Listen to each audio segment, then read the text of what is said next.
I have the pleasure today of being joined by Vannessa Vanbeek. Now, Vannessa is the Global CISO or Chief Security Information Officer for Fortescue. Vannessa, so great to see you. Thanks for making time to catch up with me.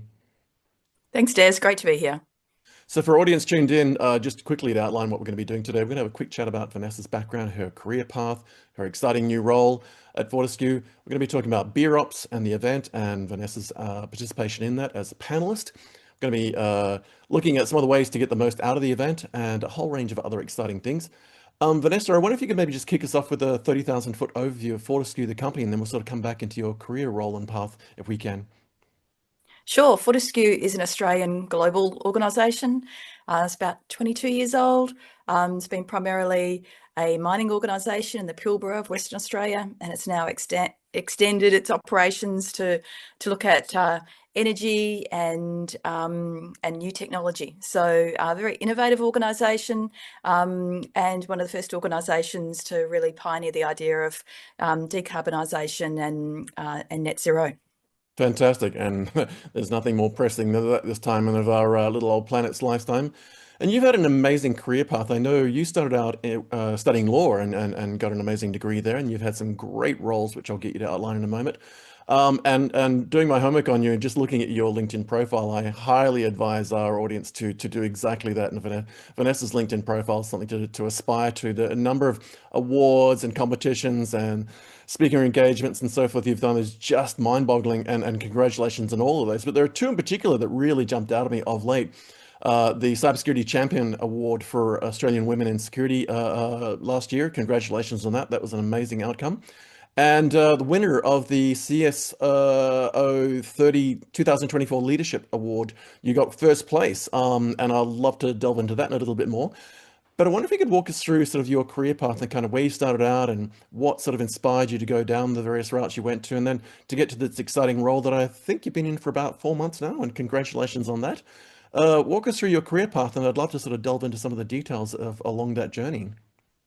Sure. I'm a country girl, grew up in Geraldton, about 5 hours north of Perth, and then came to Perth, studied a law degree, and then realised I graduated in the middle of a recession, and then looked around to see what were the growing industries and found at that point telecommunications was the industry growing. It was the time of the mid-90s and the super, the internet was just emerging.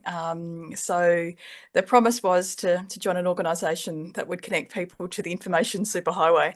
So that was the vision, and joined Telstra, and Telstra was just starting to deregulate. So I worked in their wholesale division. Then from there, moved into account management, sales, data, infrastructure, and then from there into incident management, project management, risk management, security operations, and cyber. Wow, So that's quite the career path.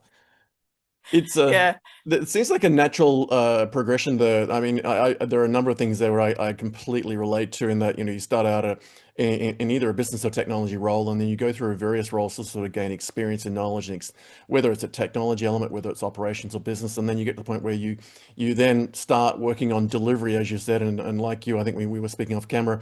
I said I went sort of through project management roles and then program director roles and realized what it took to deliver big outcomes, and thought, okay, now I need to find my niche of where I want to sit. I imagine that was probably something you went through where you tried various roles, exciting companies, and then realized you could deliver great big outcomes, that you found the niche you really liked in cybersecurity. Was that sort of the way it happened? Yeah, I had a mentor and a sponsor partway through my career at Telstra who really encouraged me to broaden my skills. So after many years of working really closely with customers and transformation, I then went into more of a delivery background, actually delivering some of the large scale projects across West Australia, South Australia, Northern Territory. And from there, in that delivery role, I was leading incident response, some of the bushfires, floods, and COVID response. And it was from there I then got approached to do incident response in security operations. And so then I crossed over into cyber. So my career has been a bit about, broadening skills and then deepening Yeah. skills. And when I found cyber, it was one of those organisations that you then started going really deep in terms of the skills and the knowledge and the kind of expertise. Yeah, the cybersecurity for me is one of those cases of that classic. I forget who wrote the story now. I should know. It's probably in my bookshelf somewhere, but it's elephants all the way down to the tortoise, and the tortoise is swimming through the universe looking for other tortoises. That there is no bottom in cybersecurity. When you Mm, get to where you think the bottom is and you build a foundation, somebody's under there white anting it without you knowing until you find them. Well, mm. amazing. We could spend a whole day talking about that career path alone, and very exciting. And again, I highly recommend people have a look at what you've done, some of the things you've published, and your LinkedIn profile in particular, because some of those achievements are just astounding. And congratulations on the latest of those. When we think about kind of, the role of a global CISO, it sounds obvious, but it generally isn't. I've never met a CISO with an obvious role when they describe what a day in the life is like for them. I wonder, is there such a thing as a regular day? When we think about what does a day in the life of Vannessa Vanbeek look like in your role of global CISO there at Fortescue? Every day is different, and that's something about why I love the work that I do. There is some planning and some strategy work, and then there's the things and the incidents and the events that happen in an organisation that require immediate attention and response and capability. And then there's the ongoing role of updating stakeholders, be it the board, be it the executive, briefing teams, and also then there's partnering with many organisations to continue to build the kind of cyber defence we need, and also to set a bit of a plan and a vision for keeping pace with all the emerging technology, because there's a lot of it at the moment. Yeah, it's a juggle of sort of the day-to-day firefighting between the operational and business side of things up to the boardroom, as well as what's happening at the front edge of the network and the firewalls versus medium to long-term strategy and your partnerships, I'm sure, Mm. and all the vendor management and everything comes with that. Now, you're taking part in BeerOps 2025, the four events, the Brisbane, Perth, Melbourne, and Sydney. Brisbane's already been held and was a raving success. I unfortunately couldn't make it, but I watched from afar overseas and was very envious. And we've got Perth coming up on the 1st of July, I believe, in your neck of the woods. And I believe you're both a panelist and participating in not only the exec ops, but also going to be available during the BeerOps 2 hours to sort of meet people and network. What sort of brought you to volunteer to be a panelist in the first place? Yeah, well, I think it's the richness of network, and when someone gives you a great invitation to explore a topic, my first response is love to be a part of it. So that's that. I I don't drink beer, so this is the interesting thing, right? And I want to kind of put out that this event is not only for those who really feel like they need a cold drink and really love and enjoy beer. I drink wine, and luckily at BeerOps I can get a glass of wine, and I can also get a soft drink or a sparkling water, which is fabulous. And it's worth knowing that, because the first time I went to a BeerOps event, I sort of thought, oh, gee, I hope I can find a glass of wine in there. And I just want to reassure everyone who may be like me, wondering, yes, you can get a cold drink. And what do I attend these sorts of events? Well, I attend a lot of industry events specifically related to cybersecurity and IT. And I like this event because it's a much larger scale event. And every year when I attend, I bump into someone who I haven't seen for a number of years. I think during COVID, we got very good at execution, and we all got a little bit more introverted. And post-COVID, it's always nice to come out of that environment. And, I've always had amazing conversations and caught up with people who have been a part of my career over the last many years. And that's been kind of the surprising event every time I show up, is I meet someone, have a fabulous conversation, and walk around going, oh, that was so much fun. I love that. Yeah, it's a great point, actually. I should make a key highlight point of that every time I have a conversation with someone like yourself about beer ops. But yes, it's nicknamed beer ops, but it is not specifically for beer drinkers, and beer is not the only beverage there. And if you're like me, I don't even drink, so I go along and I'm usually sipping on a lemonade with ice until it turns into water. But no, yeah, you've touched on some great things there. I think, when we sort of came out of the amazing experience, which hopefully didn't impact too many of us immediately with the lockdowns and particularly the COVID experience. It is quite surreal to be back in person, rubbing elbows with peers and birds of a feather, and even just the experience of stepping up and having a handshake and saying, "Hi, Vannessa, how are you? Great to see you. Nice to meet you. Or great to see you again." It feels quite surreal to be at these things, and as BeerOps events go, I think I read that it's Australia's biggest tech networking events now. A Mm. huge success for Stephen Wallace and his co-founders and team.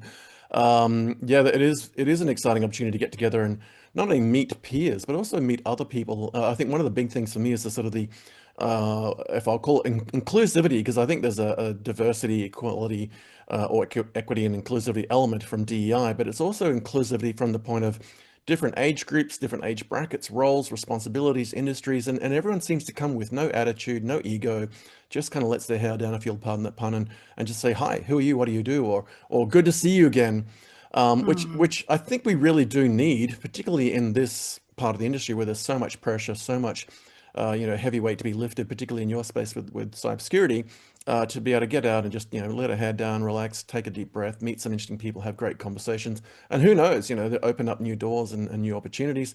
There are two parts of this, though. I mean, there's ExecOps, which is the hour prior to BeerOps.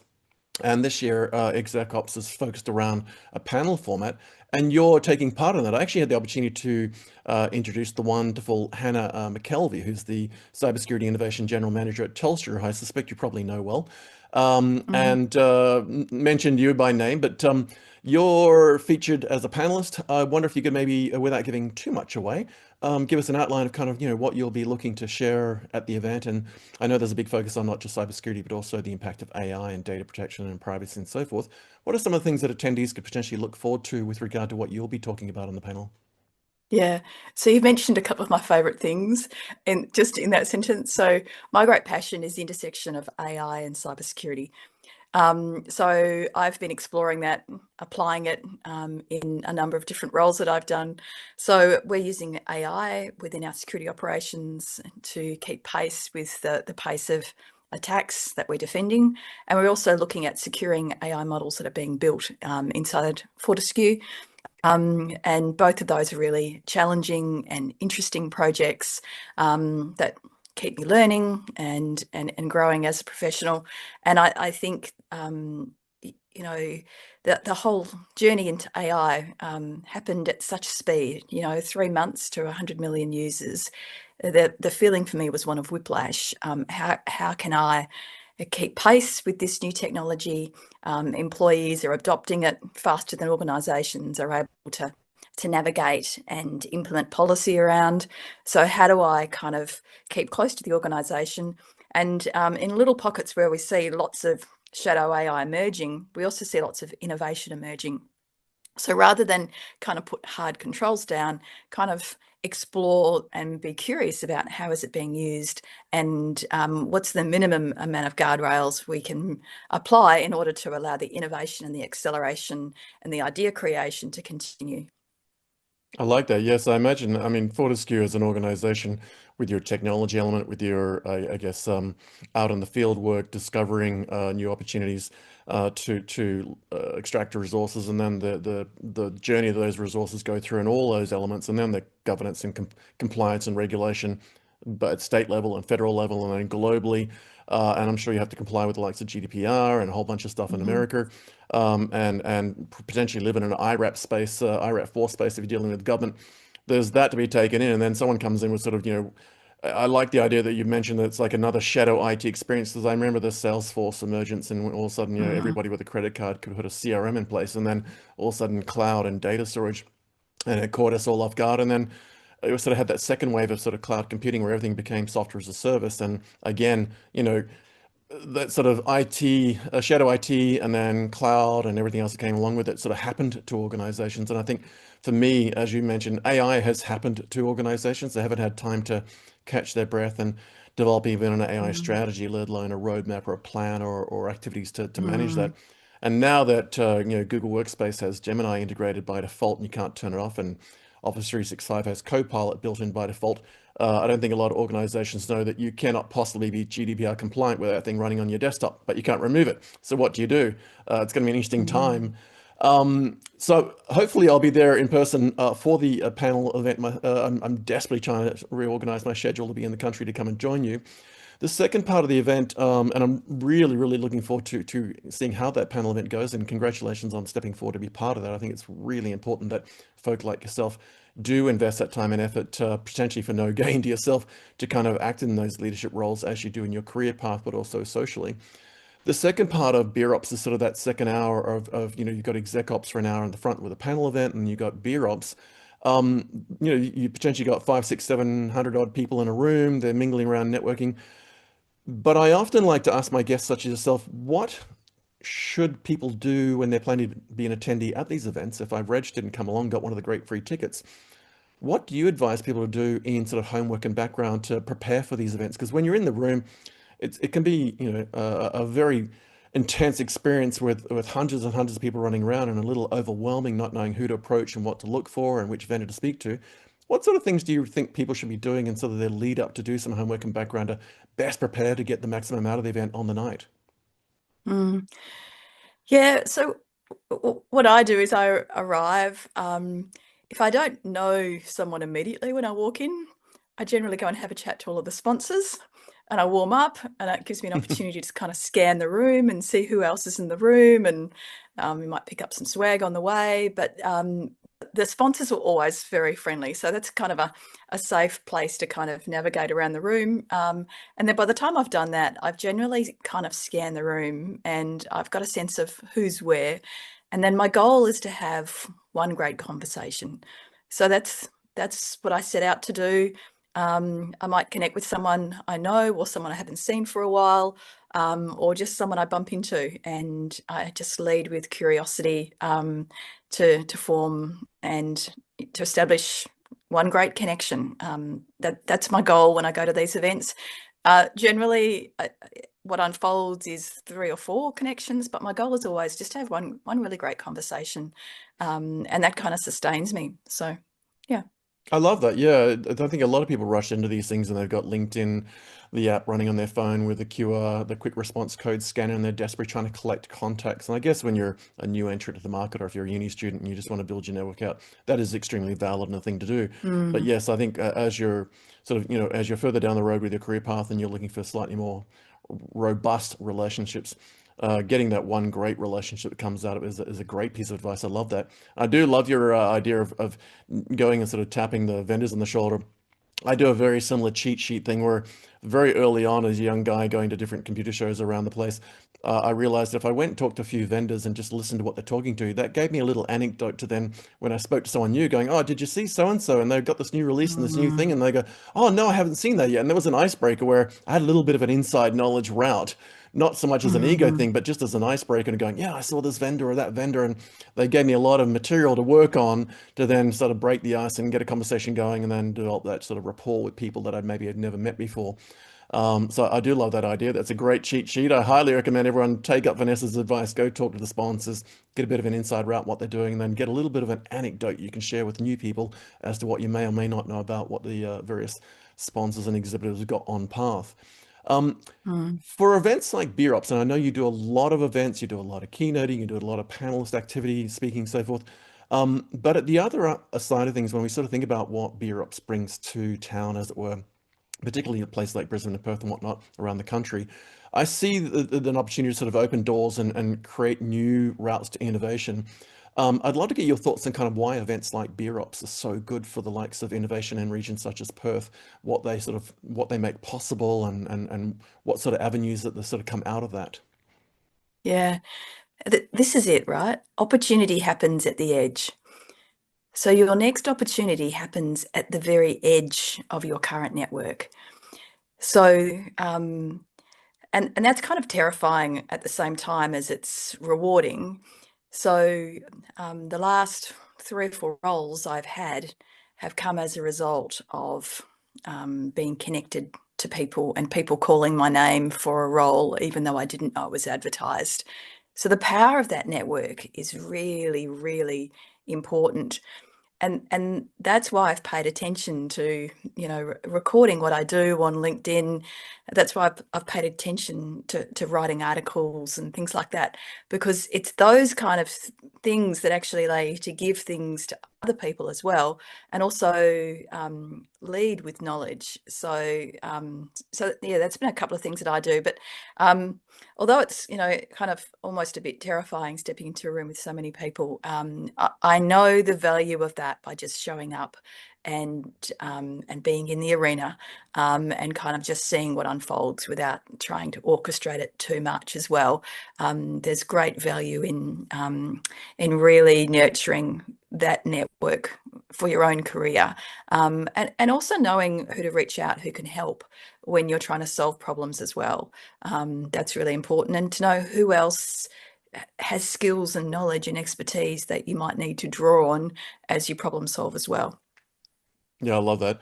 It's that sort of fine juggle between having to get the experience and the knowledge to do the role, but also a case of sometimes it's not what you know, who you know, and if you've invested that time as you clearly have in building your relationships, as you said, sometimes that call comes in when the role isn't even advertised, that someone knows you are the right fit, or you've earned the stripes to step into that role for a range of reasons. And I think at the end of the day, people do business with people, right? And that sort of phrase Mm, gets bandied around a lot, but often the younger generations sort of take a while to learn the idea that we do business with people, and if we have somebody that we think is going to be a good fit for the mm, role, we will bring them on board and give them the first chance, as opposed to risk the time and effort, resource, and money involved in finding someone unknown and then having to bring them up through the ranks. And I think that's something that a lot of people, when they come to a BeerOps event, should also appreciate, and that is that a lot of large organizations will bring you on board into a role in a junior position with the idea they do want to mentor you all the way to a senior role because they've invested in you, they've trained you, they've mm, educated you, given the experience, they paid you, and they do want you to stay. I think, this idea of getting in and getting out quickly sort of needs to be almost knocked on the head, because it's a trend that's happened in Western society, but isn't necessarily in the rest of the world, where it's like, well, actually, I want to be here mm. for, be here for 10 or 15 years. There's no reason in a good company you shouldn't be there. For our audience who would love to connect with you on the night, what are some of the ways they can sort of do a little bit of homework and background on yourself beyond the obvious, to sort of get to know a little bit about Vannessa Vanbeek and your role, not just as your current role of global CISO at Fortescue, but also some of your background, so they might humbly and politely approach you, introduce themselves, and not just seek to connect with you, but just sort of get a little insight into your kind of background role, and inspire, and a bit of inspiration and so forth. They can aspire to get to what you've done. What are some of the ways to best learn about your background, your career path, and keep up to date with the news that you're putting out? Yeah. So this is the thing, right? The networking event is the beginning. It's not the end. Right. So attending a big networking event is the beginning of forming new relationships. And then after that, it's important to actually then, further those relationships. And what does that look like? It might mean if someone posts something, you put a comment in, or if someone's posting about a book they've read and you've read that book, you might actually make the effort to say what you liked also about the book, because those sorts of little tiny comments amplify what they're saying, but it also puts you also in there as someone who's thinking, who's reading, who's researching, who's doing the same sorts of things, and we start to see the same kind of minds or even different perspectives coming together. So I would encourage people, once you've met someone, follow them on LinkedIn, make some comments. If you agree or disagree with some of the things that they're saying, join the conversation. Read books, also put yourself in the arena, and also start to lead with some of your own perspectives on things as well, and write. I'm a bit of an introvert, so one of the ways I like to create a profile is to write, and through the discipline of writing, you get really clear about your perspective on things, and it also allows you to be considered a leader in a particular area. So the last couple of roles, people have said, I haven't actually just been telling them about stuff. I've been saying, well, let me show you what I've written. Let me show you what I've done, with some of the work that I've done. So that would be my tip, is the networking event is the beginning. Then make the effort to connect on LinkedIn. Then if you live in the same place, catch up, share thoughts, share books, share conversations, and then if you attend events again and bump into each other, continue those kinds of conversations to strengthen them. Wow, fantastic advice. I think that in itself needs to be written up as a blog, and I might steal some ideas there for myself. Yeah, I do like that. I like the fact that you flip the coin on that is that it's not so much the lead up to sort of get someone's attention prior, but to actually meet people. And if you do connect, then build that rapport. And with that rapport comes trust and relationship, and then establish it and maybe catch up for a coffee and a conversation. And I do love your book point there. I have a habit where I will always take a book and give it to somebody.